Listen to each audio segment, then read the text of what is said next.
Randy John secara resmi mempersunting Glenn Cacisara dan menggelar resepsi pernikahan di Hotel Ritz-Carlton, Mega Kuningan, Jakarta pada Minggu 20 November 2022.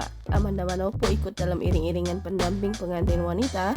Ia tepat berdiri di belakang Glenn Cacisara. Amanda Manopo juga terlihat mengenakan gaun seksi warna mocha dengan potongan sleeveless yang mengekspos belahan dadanya. Bukan hanya itu, baju perempuan yang akrab disapa Amanda itu juga terlihat sama seperti warna kulitnya. Tidak ada kata-kata yang terucap dari bibir Amanda Manopo selama berjalan mengiringi Glenn Cacisara. Sang pesinetron juga sama sekali tidak menengok ke arah kamera pewarta. Glenn Cacisara dan Randy John sendiri tampil anggun dengan perpaduan busana putih hitam. Glenn Cacisara memakai gaun pengantin putih lengkap dengan mahkota di kepala, sedangkan Randy John tampil memakai setelan jas hitam dengan dalaman kemeja putih serta dasi kupu-kupu hitam.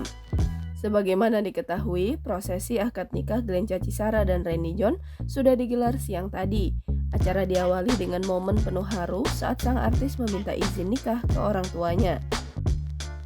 Glenn Cacisara juga meminta maaf kepada orang tuanya andai pernah berbuat salah sebelum menikah. Sedang dalam prosesi ijab kabul, Randy John butuh 2 kali kesempatan untuk mengesahkan pernikahan dengan Glenn Cacisara. Di kesempatan pertama, Randy John gagal karena kata-katanya terhenti di kalimat "saya terima nikahnya".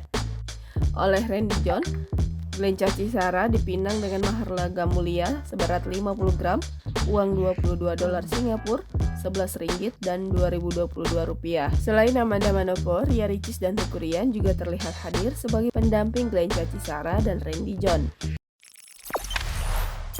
Jangan lupa subscribe, share, komen, dan like ya!